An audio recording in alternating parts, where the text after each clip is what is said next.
The Cambridge Police Station is one of the most recognizable locations in Cambridge. We've almost all been here. This is where we first meet Paladin Dance. But there's another interesting location here in Cambridge that we can discover by following the road from the police station north. This brings us to College Square. And almost immediately, we discover ghouls. Raiders used to be in this area. Can't say I miss them. Fighting again.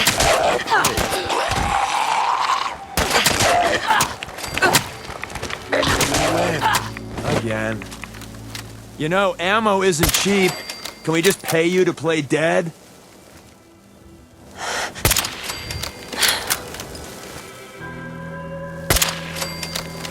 Now, this encounter would be really easy if I was doing it on one of my power armor characters. With a little bit of pain train, these ghouls can die without even drawing a weapon.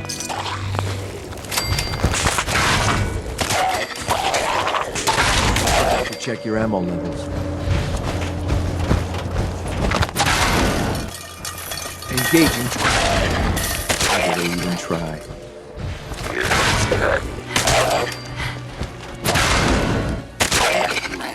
Instead, I'm going to do this experience on my level 39 squishy paper assassin. That way, it'll be a little bit more of a challenge. College Square is based on the real-world Harvard Square in our own universe. They both form a triangle where 3 streets intersect, and the architecture between the two is quite similar. The streets are lined with older brick buildings, shops, and apartments, and both have a plaza in the center of the square where we find a number of small shops and kiosks. But the College Square in the Fallout universe is much smaller than Harvard Square in ours. We arrived at College Square from the south. We'll explore this triangle, going counterclockwise around its perimeter. One of the first things we see when we do so is a big blue Pulowski preservation shelter locked with a novice lock. Yes. Oh. Got some holy water? I think we could try that. Well, sorry, Deacon, don't have any holy water. We'll have to rely on good old-fashioned steel. Right next to this is the doorway to a tiny diner. This is the only ghoul we see down here, but there is a distortion in the air in the kitchen. Heading outside, we can activate it to clear the gas. And we see yet another ghoul to the north. Goodness, how many are up there? Heading inside, we find a number of pre-war skeletons. Most of these are in the seats or shoved under the tables. There is one behind the counter shoved under the sink. Back here we find some caps in the cash register and a cooler with some wine. Turning east, we see a hole in the wall. This is a bathroom. And going around the corner, we see that the door is locked with a novice lock. After picking it, we open the door and push aside the skeleton on the floor to loot a first aid kit as our reward. But that appears to be it for the diner, so heading out and turning right, we find another ruined building to the north. This one, however, is rigged with a tin can chime trap. That is evidence of raiders, but we haven't seen any so far. Are the raiders still here? Heading up the stairs to the second floor, we find clear evidence of raiders. Multiple sleeping bags on the ground, a few dirty mattresses, empty booze bottles, and a first aid kit. But no bodies. There's no one here. Could the ghouls explain why they left in such a hurry? It was about then that I started to earn experience for no reason.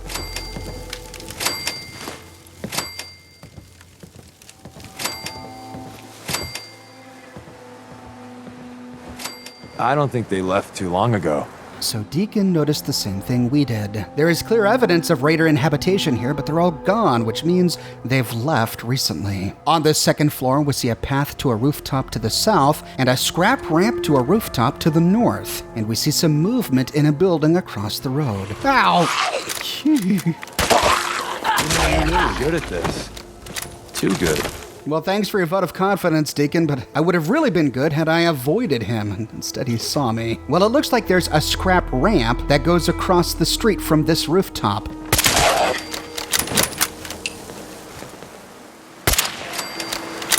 So before we head that way, let's turn around and go across this rickety bridge to the neighboring rooftop. Oh. Well, at least it wasn't that much of a drop. Heading back upstairs, we can leap across this gap. And we are rewarded with a stash of caps and a box of 10mm rounds by this skeleton. Turning around, leaping across the gap, and moving back to the northern rooftop, we find another stash of caps inside this abandoned shack and weapons left behind. Goodness, they really did leave in quite a hurry. Here we also find an end-of-dungeon steamer trunk with caps and weapons inside. We see a plywood ramp leading to another rooftop to the north. Here we find a ghoul corpse next to a duffel bag. We didn't kill this guy. Looks like whatever raiders set up these sandbag defenses at least killed a couple. With the rooftop clear, we can now go down the scrap and plywood ramp to the street level. Here we can loot the ghouls we killed earlier, and turn north to loot an ammo canister and a 10mm pistol from a platform. Back on the truck, we can continue to follow the ramp west. This leads us to a broken building where we snipe those ghouls. We find another pipe rifle on a desk hiding, some fusion cells, and after looting a few minor containers, we can head downstairs. There is a hole in the rear wall which leads outside. There's a Nuka-Cola machine out here, but nothing inside, though we do see a fire escape allowing us to scale the nearby building. We'll check that out in a minute. Heading back inside this ruined building, we see a pipe revolver trap, but where's the trigger? After inspecting the cash register, we find a handmade tripwire going across the door, so there's the trigger. Glad we sidestepped that. Heading out the door, we can disarm another tin can chime trap, and we find ourselves on the other side of this ruined truck barricade blocking off the road. And here we find a number of feral ghoul corpses that we didn't kill. These cars and platforms must have been put together by the band of raiders that used to live here. Looks like they were raided by a horde of ghouls and managed to pick off a few before being chased out of town. We also notice a few landmines. It's a good thing I have the light step perk, otherwise I would have been blown to smithereens. There are more landmines underneath the cars that make up this barricade. With this road explored, we can head back to the center of town. Exploring the back of this truck, we can loot a corpse and wake up a sleeping one. In the back, all we find is an explosives box. Moving towards the square's central plaza, we find a little bit of a diner. But heading inside, we realize it's not a diner, it must have been a newsstand. There's a cash register with some pre-war money, a newsstand behind us, and even more news racks in the middle of the shack. Here we just find a bunch of rolled up Boston Bugles. Nothing really interesting. However, we do see that a ramp has been made from a ruined car and a downed light pole. If we climb the ramp, we can get on top of this newsstand, where we find a cap stash and a pipe rifle. Heading down the light pole ramp, we can continue to explore the square in a counterclockwise fashion, though I'm not sure why they call it a square. After all, it is a triangle. Shouldn't it be called College Triangle? Ah! Barrels. We live to fight another day, and night, and day, etc., etc. Yeah, well, that's what I get for being distracted. But we see that there must be at least one more in there, and we can hear him walking around on the second floor.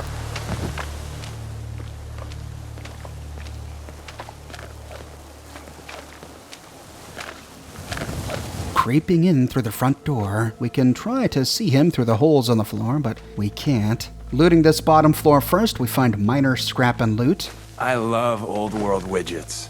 Worth a fair amount, too. Oh, finally, a companion who isn't constantly complaining about me looting scrap. Heading through the back door, we see a staircase and the skeleton of a woman underneath it. It looks as though she committed suicide. In her left hand is a pipe pistol. And we remember that pipe pistols in the hands of pre-war skeletons don't necessarily break the lore. After all, there is that magazine cover for Guns and Bullets that talks about the homemade weapons of Detroit. So it looks like pipe pistols were made even before the war. But now that we're on the second floor, we finally find him.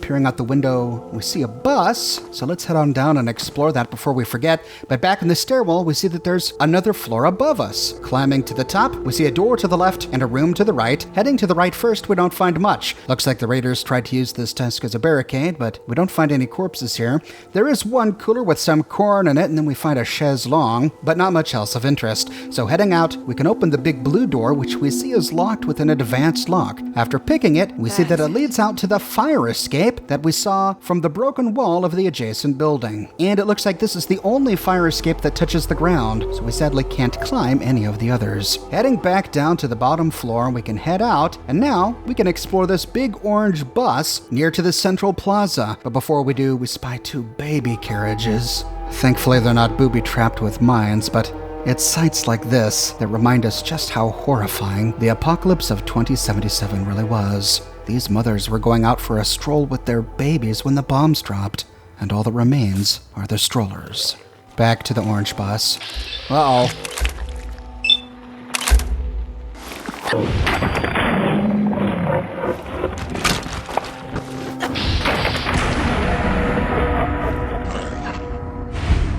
Thank goodness for Blitz.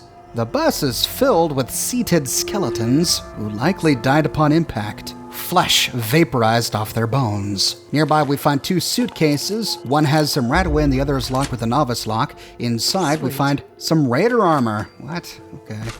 We find the skeleton of the bus driver on the floor next to a red toolbox. When done, we can leave the bus. We have 2 lines of this triangle explored. We've got 1 line and a corner left to go. We see a building in the corner off to the west, and more Raider decorations at the end of the western road. Moving forward, we can loot a ghoul corpse, and we awaken a nearby feral. We got barrels. So, new model. We team up with a mortuary. You see where I'm going with this, right? Oh, there's another one. Oh, gosh dang it, need to reload. Ow, and he moved. Where'd he go? There he is. Whew. Going down the road first, we see a ruined yellow Rocket 69, a parking lot off to the left, and another storefront to the right, but this one is completely boarded up. Going behind the apartment complexes, we see another ruined house and a Nuka-Cola machine. All we can do is loot an ice machine and a dumpster. So moving on to that parking lot, we see a beautiful 4-door Corvega sedan. This one's blue instead of the black one that was the sole survivors. But aside from a few propaganda posters, there's nothing back here. So heading back, we can explore the building with the feral ghouls inside. This bottom floor was a store of some sort. Perhaps it was a clothing store. We see a lot of armoires and dressers. There's a cash register here and an advanced locked safe beneath it, filled with ammunition and money. After looting the storefront, we can go through a western door. We see a picnic table under the stairs and hanging Raider bodies in the middle of the road out a hole on the wall. Heading up the stairs to the second floor, we see that this floor is mostly crumbled. We can loot a few minor containers until we find a skeleton lying on a sleeping bag next to a cooler. Perhaps an early post-war scavenger who succumbed to radiation sickness during his sleep. That's it for this building, so hopping out a hole in the wall, we can move southeast to the last one. And here we see a few ghouls wandering around the ruins.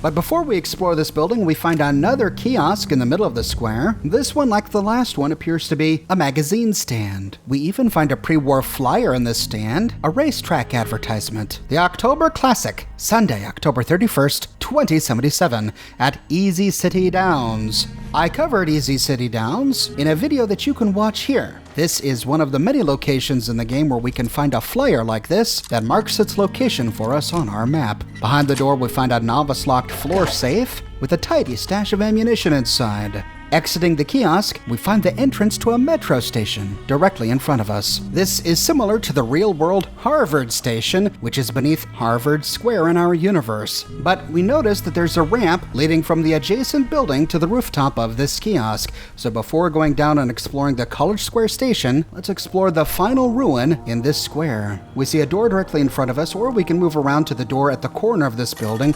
Both are protected with some tin can chimes. Heading inside, we see that the second floor has mostly collapsed. A lot of the tables up there have fallen down. We can loot the chimes on the other door, and there's not much behind the counter, so we'll head upstairs to loot the feral ghouls whom we killed from afar. Here we find a couple more sleeping bags and a duffel bag, as well as one novice-locked suitcase.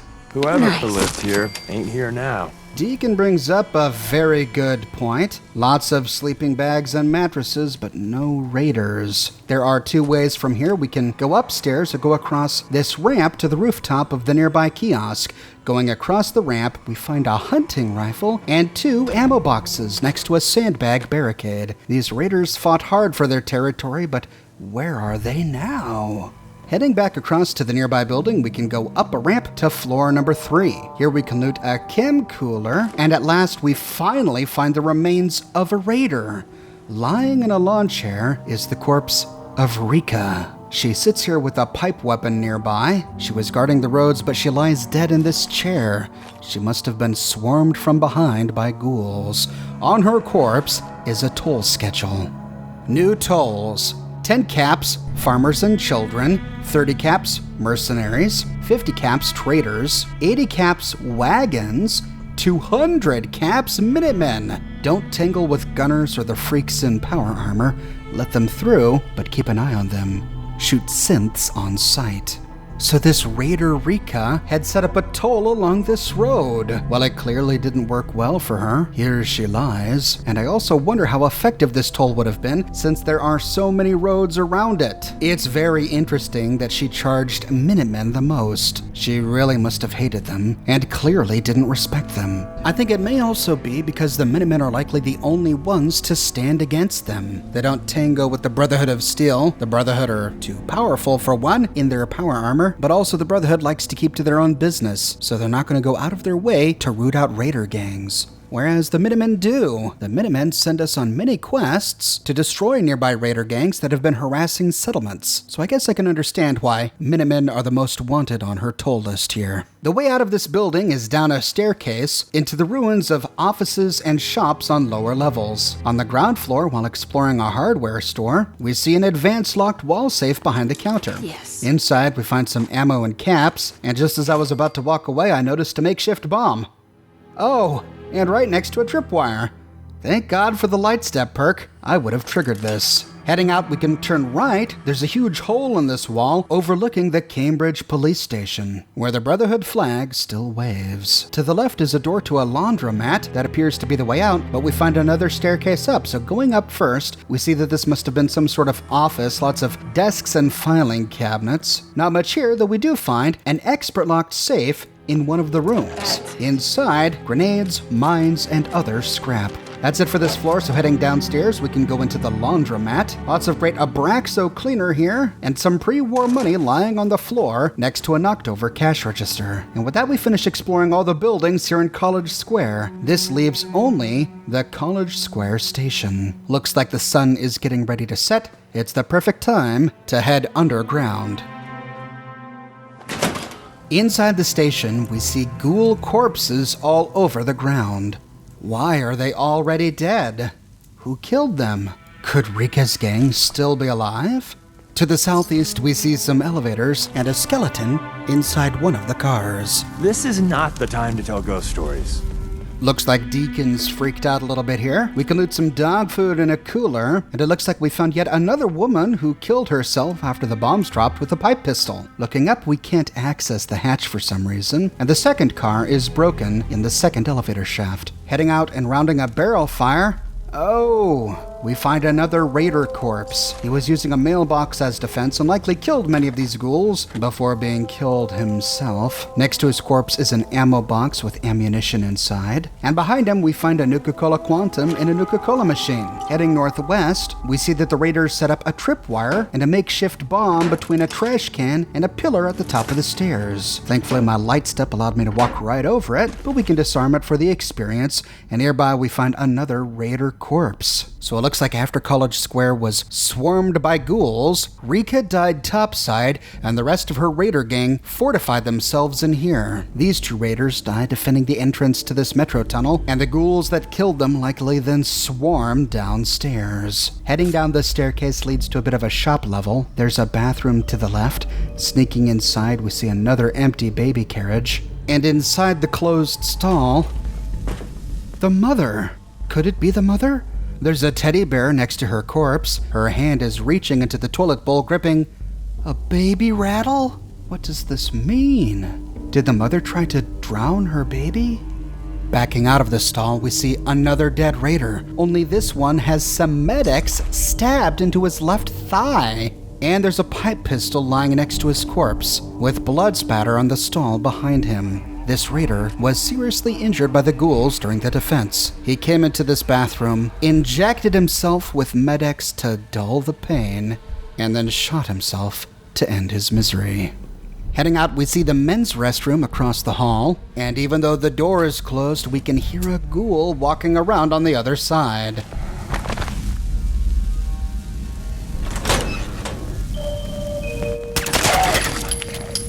Creeping inside, we can do a quick survey. No more ghouls. Turning on our light, we find a cap stash in the final stall, and a novice-locked suitcase by the urinals.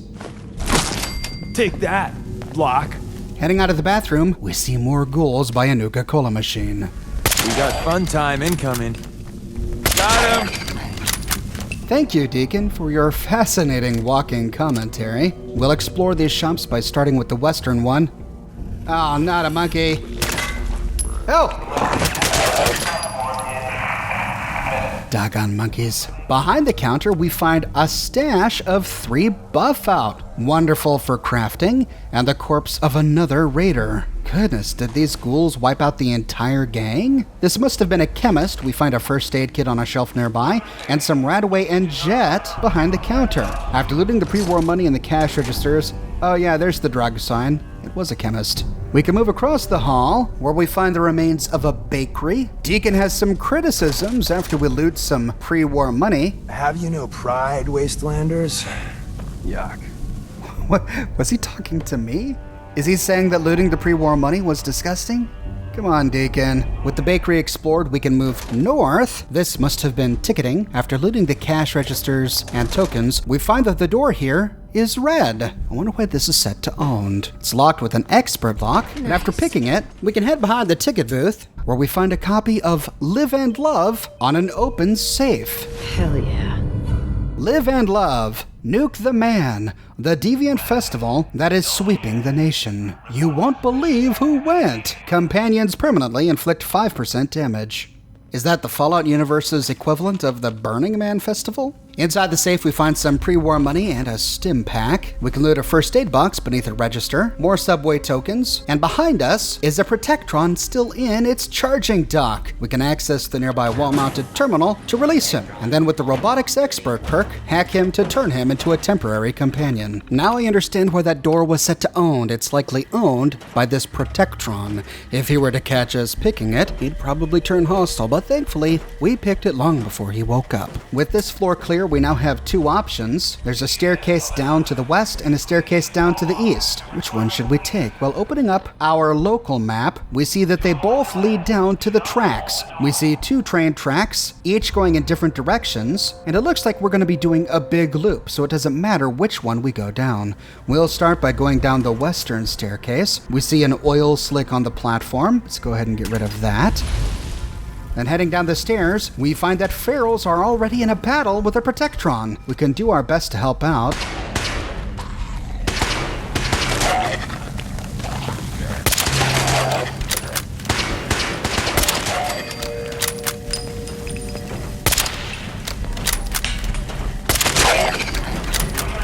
But we were too late. They took down that Protectron. Thankfully ours is okay. After looting the ghouls, we have a couple of options moving forward. We'll start by going through the southern door. Here we see 2 empty Protectron charging docks. Looks like that's where one came from.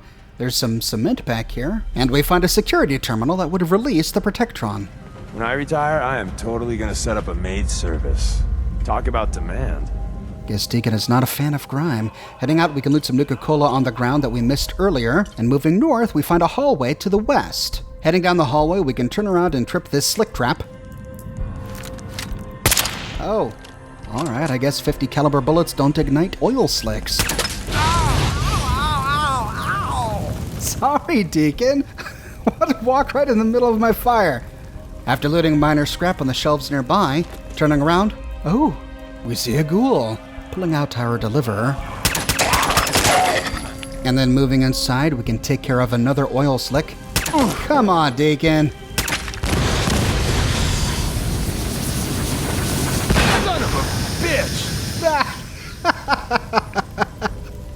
Deacon, the world is against him today. Moving in, we can loot the ghoul, and we find the College Square station key lying on a nearby desk. I wonder what this opens. There's a tool case nearby with some money and ammunition inside. And here we find another end of dungeon steamer trunk with some ammunition inside. After looting a bit more scrap, we can use the key to open the eastern door. Is this all the key opens? If so, I'm disappointed. This doorway just brings us back out to the same platform we were on earlier, after looting some Nuka-Cola in a Nuka-Cola machine. This place reeks. Well, this is good feedback. We can't smell, so we have no idea. We can turn north to go through a broken down door, and here we find the remains of Tad. There are some shotgun shells on his inventory. Aw, did the poor raiders get eaten by ferals? For once, the ferals did something right. Many companions will comment on this scene. I got X6 to say the following. This must have been their fallback point. They should have reinforced it better. Moving north from Tad's corpse, we see that they must have been holed up here for quite some time. We see sandbag barricades blocking off most of the openings, empty beer bottles littering the floor, and the remains of a campfire. After looting a nearby cooler, we find another body. This body is labeled Corpse, but we learn later that her name is Eris. On Eris's body, we find a journal scrap. Rika's dead. Only a couple of us made it inside. We couldn't hold the entrance. There were just too many. Only way we could go was down. We'll hole up for a few days, wait for the ghouls to move on, then get out of here. Sadly, things did not go according to plan for the remains of Rika's raider gang.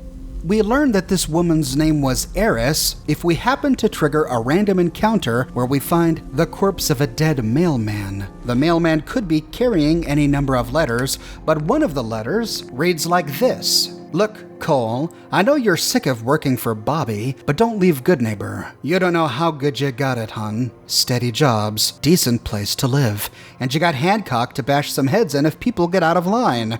Rika's taken over the gang here in College Square. She raised the tolls. Traders are all taking the West Road now. If things don't turn around soon, there's gonna be mutiny. If things start to go down, I'm taking my caps and getting the hell out of here.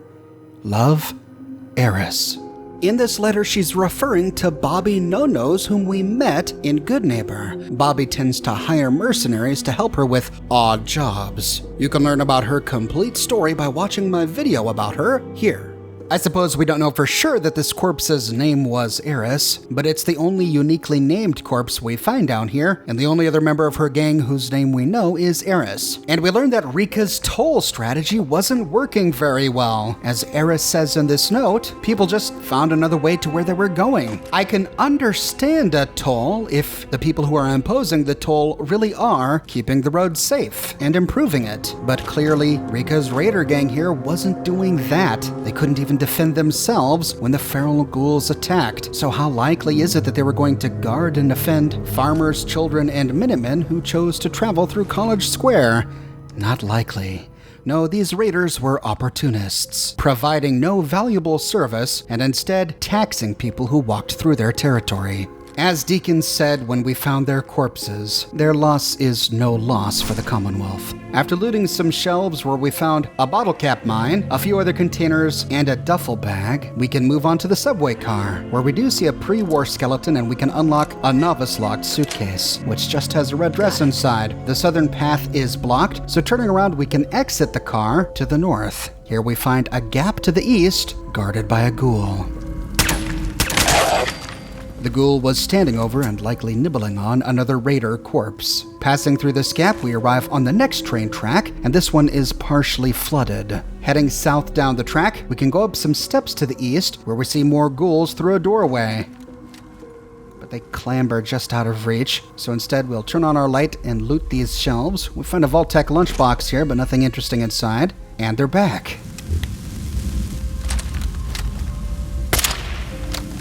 Seems we have a tail. You almost got away. We made that look easy. Time to earn our paychecks. I'm getting paid. Tell your friends, you dead bastard. We'll be here all week. Deacon, you're such an idiot, but I love him anyway. But wait, wasn't there one more? I thought there was one more. Did you make that noise? Sorry, a little jumpy. Well, don't worry, Deacon, because I think we got them all. Moving out of this death box, we arrive on the platform. We see some bodies down on the tracks. Going down an earthen ramp to the tracks, we find a guard post on the tracks with another dead raider. So this raider managed to kill a few of them before being overwhelmed by the ghouls. After looting his corpse and a couple of ammunition boxes, we can head back south up the tracks. We found another subway car, but this one is completely filled in with earth and rubble. So back on the platform, we can continue to explore. We see another oil slick. Deacon, what is your problem? When I make fire, please avoid the fire. He's always running through my fire.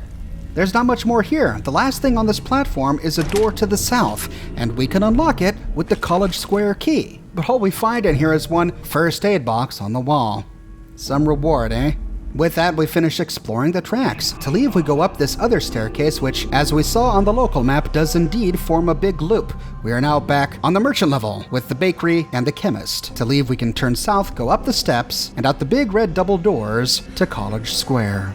And that is the full story of College Square. It's likely one of the first locations we get to explore in the game, since it's so close to Sanctuary and so close to the Cambridge police station. Did you find Rika and the remains of her raider gang when you explored College Square? And did you discover all of their notes? Let me know your thoughts in the comments section below. I publish many Fallout videos each and every week here on my channel, so if you want to make sure you don't miss my next episode, be sure to subscribe and to click that bell notification button. I have a brand new shirt in the shop, folks. At least I have my Thump Thump.